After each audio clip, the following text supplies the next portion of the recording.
The pot maker. तो इसमें मैंने 25 इंपॉर्टेंट पॉइंट्स ले लिया है और उसको हम लोग डिस्कस करेंगे और उसे इसकी अंडरस्टैंडिंग बनाएंगे। The story the pot maker is written by Temsula Ao. तो ये जो लिखा गया है वो किनके द्वारा, टेम्सुला ऑ के ने इस स्टोरी को लिखा है। द मेन कैरेक्टर, जो इसका मेन कैरेक्टर है, इज अ यंग गर्ल, जिसका नाम मतलब है सेंटिला। और एक इसका मेन जो कैरेक्टर है एक यंग गर्ल का है और उसका नाम है सेंटिला।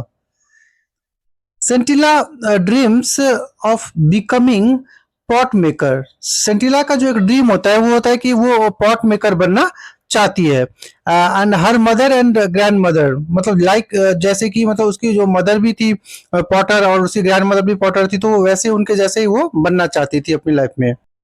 हर mother Elena wants to become a weaver instead, but जो उनकी मदर है वो उसको, सेंटिला को क्या बनाना चाहती है, वीवर बनाना चाहता है। वीवर किसे बोलते हैं, जो बुनकर, जो बुनने वाला काम करता है उसे हम वीवर बोलते हैं। तो वो उसे बनाना चाहती है।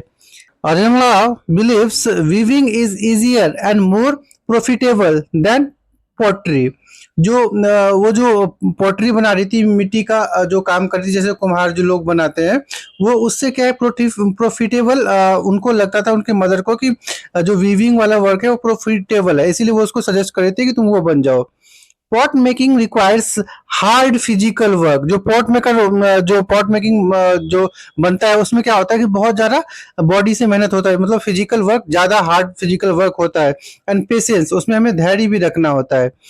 Clay has to be collected from distant river bank. और ये जो क्ले होता है उसको दूर दूर से कलेक्ट करके लाना पड़ता है, और उस तरह से collected from the distant river bank. और रिवर बैंक से मतलब वो लोग क्या लेते हैं, क्ले लाते हैं वहां से, जो मिट्टी होती है जिससे कि वो लोग बनाते हैं, पॉटर जो बनाते हैं उसके उस व्हील पे, तो वो रिवर बैंक के पास से लाते हैं।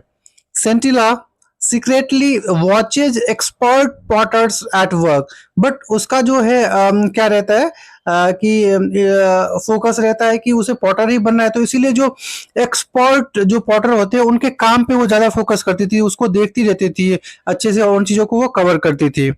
She remains determined to the learn the traditional craft.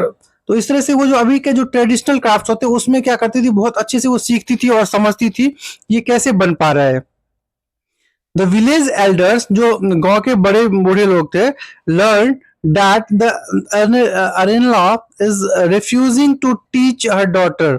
मतलब उनको ऐसा लग रहा था कि जो उनकी जो मदर अरेनला है वो क्या कर रही थी कि अपने डॉटर को पढ़ा नहीं रही थी। और उसको ऐसा लग रहा था कि वो ऐसा उसे मना करे, refusing to teach her daughter, इसलिए रिफ्यूज मतलब मना करना।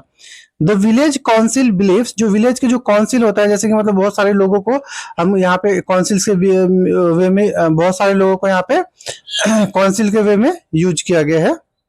तो जो द विलेज काउंसिल, जो विलेज के जो काउंसिल है वो बिलीव करते हैं कि traditional skills should be passed on, मतलब उसका जो ट्रेडिशनल स्किल है वो भी होना चाहिए उसके पास में। सेंटिलाज फादर, जो उसके जो फादर होते हैं, is called by the village elders, मतलब इसलिए जो विलेज के जो बड़े बूढ़े लोग होते हैं वो लोग क्या करते हैं, उसके फादर को बुलाते हैं, सेंटिलाज के फादर को, और उसके साथ बातचीत करते हैं। The elders insist the pot making belongs to the whole community। जो उनके जो मतलब वो थे, एल्डर्स थे, वो ये बताते हैं कि जो पॉट मेकिंग है वो हमारे कम्युनिटी से बिलोंग करता है। Finally Arenla agrees to the teach Sentila. तो इस तरह से वो जो है उनकी जो मदर इनला है वो एग्री हो जाती है अपनी जो डॉटर सेंटिला है उसको टीच करने के लिए कि हाँ चलो तुम पॉट मेकिंग सीख सकती हो। Sentilas learn how to prepare clay for making pots. अब जो सेंटिला रहती है वो क्या करती है, वो सीखती है कि कैसे मतलब पॉट्स को और भी अच्छे से बनाया जाए और उसको अच्छे से और फोकस करना स्टार्ट करती है। शी स्ट्रगल्स, वो मतलब स्ट्रगल मतलब क्या, संघर्ष करना। टू शेप पॉट्स प्रॉपरली, मतलब सही तरीके से उस पॉट को शेप देने में उसको पहले स्ट्रगल करना पड़ता था। डिस्पाइट अ ईयर, इसलिए बोलते हैं प्रैक्टिस की रिक्वायरमेंट है। देखिए डिस्पाइट अ ईयर, एक साल की प्रैक्टिस के बाद, शी मेक्स लिटिल प्रोग्रेस, उसने क्या किया, उसके जो वर्क में था वो लिटिल प्रोग्रेस दिखने लगा था। Sentilas becomes frustrated but does not give up. अब उसको क्या लग रहा था, वो फ्रस्ट्रेट हो रही थी उस काम को कभी कभी करने में, तो बट उसने क्या किया, काम करना छोड़ा नहीं। A kind window named A kind widow named Onvla helps and encourage her. अब एक काइंड विडो जो थी जिनका नाम ओनला है, उन्होंने क्या किया, विडो मतलब क्या होता है, विधवा, जो जिनके हस्बैंड नहीं होते, उससे उसने उसको हेल्प किया एंड उसको इनकरेज किया कि तुम ये काम कर सकती हो, और उन्होंने उसको बताया भी कि कैसे आपको करना है। Onolas teaches her the correct technique patiently. अब वो क्या करती है, उसको वो ऐसे समझाती है, सिखाती है कि उसका जो करेक्ट टेक्निक है उसको कैसे वो कर सकती है, और पेशेंसली मतलब धैर्य के साथ, क्योंकि जो पॉट मेकिंग होता है उसमें हमें क्या रखना होता है, हार्ड वर्क तो फिजिकल हार्ड वर्क लगता ही है, साथ में हमें पेशेंस भी रखता है, इसीलिए पेशेंसली यहाँ पे दिया गया है।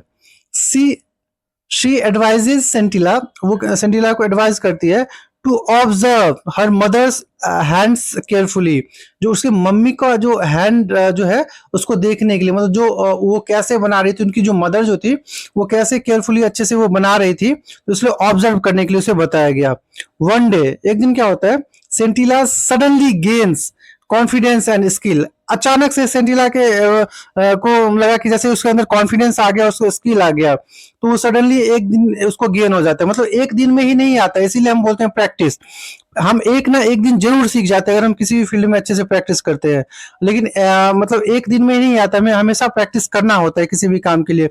इस तरह से उसको भी एक दिन में नहीं आया, एक साल निकल गया, बट एक दिन ऐसा है कि उसको ऐसा लगा कि अंदर से कॉन्फिडेंस आया और वो लग रहा था कि वो समझ पा रही है।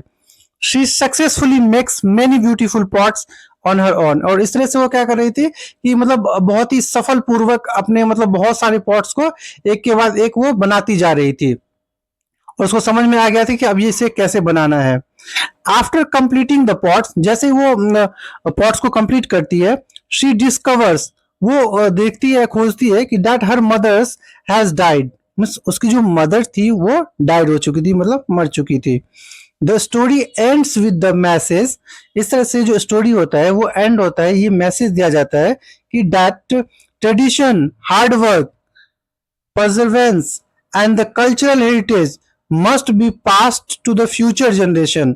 मतलब ये बताया गया है कि यहाँ पे जो ये जो भी hard work and cultural heritage and the preservance and the और ये भी जो ट्रेडिशन के लिटिल ट्रेडिशन और कल्चरल हेरिटेज के बारे में बताया गया है कि हमें अपने से आगे वाले जनरेशन को जरूर सिखाना चाहिए। तो इस तरह से ये चैप्टर बहुत ही इंपॉर्टेंट है, बहुत ही इंटरेस्टिंग है, और इसमें आप जो भी इंपॉर्टेंट पॉइंट्स है आप अच्छे से कवर कर सकते हो। बहुत सारे क्वेश्चंस के आंसर आप इसको समझने के बाद इजीली दे सकते हो। और इस चैप्टर के मैंने 25 बहुत ही इंपॉर्टेंट वर्ड्स का एक वीडियो बनाया है, आप उसे समझ लीजिएगा, उसे लर्न कर लीजिएगा। तो उससे क्या होगा कि जिन बच्चों को आता है वो वर्ड्स, तो वो तो एक बार रिवाइज कर सकते हैं, बट जिनको नहीं आता है वो उनके लिए अच्छा होगा कि वो सीख सकते हैं और अपने आंसर को अच्छे से लिख सकते हैं। तो मिलते हैं एक नेक्स्ट वीडियो में, अपकमिंग वीडियो के साथ।